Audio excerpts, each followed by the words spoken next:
সহবাসের পরে মেয়েদের জন্য ফরজ গোসল না করে ঘরের কাজকাম রান্না বাড়া ইত্যাদি করা, বাচ্চাকে দুধ খাওয়ানো, এগুলো জায়েজ আছে নাকি না জায়েজ?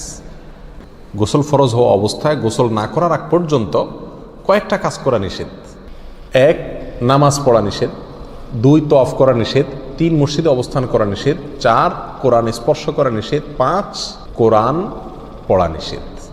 এই 5টি কাজ ছাড়া আর কোনো কাজ কিনা নিষেধ না।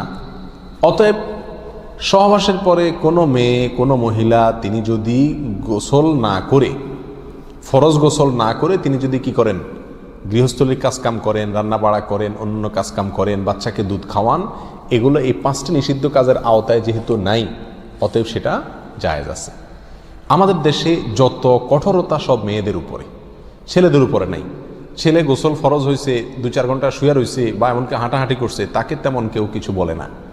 সমস্ত চাপগুলা মেয়েদের উপরে। আর এই ফতোয়াগুলা মেয়েদের উপরে, ফতোয়াগুলা দেয়ও বেশিরভাগ মেয়েরাই। কথার কথা, ননদ আছে, শাশুড়ি আছে বা অন্য কেউ আছে বা জাল আছে, তো তারা খোঁচাইতে শুরু করে যে গোসল না করে বাচ্চাকে দুধ খাওয়াচ্ছে। কোনো বাচ্চা কাঁদতে কাঁদতে মরে যায় কিন্তু দুধ খাওয়ায় না, কেন? কারণ গোসল করে নেই। তো এগুলো না জানার কারণে হয়েছে।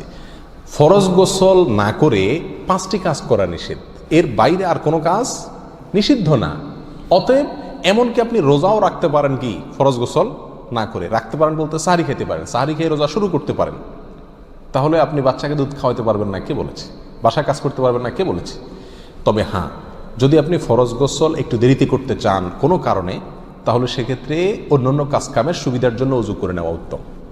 সহিহ মুসলিমের এক হাদিসে আসছে, নবী আলাইহিস সালাতু ওয়াস সালাম গোসল ফরজ হলে ওই অবস্থায় যদি কেউ ঘুমাইতে চায়, শুয়ে থাকতে চায় অথবা অন্য কোনো কাজ করতে চায়, তাহলে তাকে ওযু করে নেওয়ার পরামর্শ দিয়েছেন।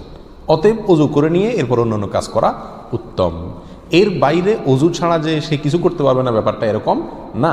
একবার আবু হুরায়রা রাদিয়াল্লাহু তাআলা আনহু, তার সাথে নবী আলাইহিস সালাতু ওয়াস সালামের দেখা হয়েছে কোনো এক রাস্তায়, এই অবস্থায় যে তার গোসল ফরজ হয়েছিল।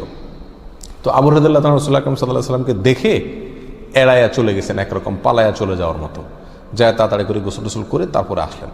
নবী আলাইহিস সালাতু ওয়াস সালাম জিজ্ঞাসা করলেন, আবু হুরায়রা তুমি কই গেছিলা, তোমার দেখলাম?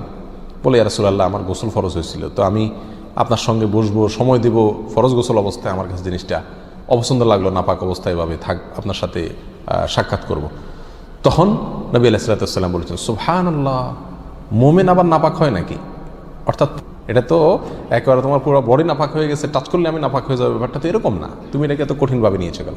তাহলে এই সব হাদিসগুলোকে সামনে রাখলে মোটামুটি পরিষ্কার হয়ে যায়। আমাদের আয়েশা রাদিয়াল্লাহু তাআলা আনহা থেকে এক হাদিসে আসছে, তাকে জিজ্ঞাসা করা হয়েছিল যে নবী আলাইহিস সালাতু ওয়াস সালাম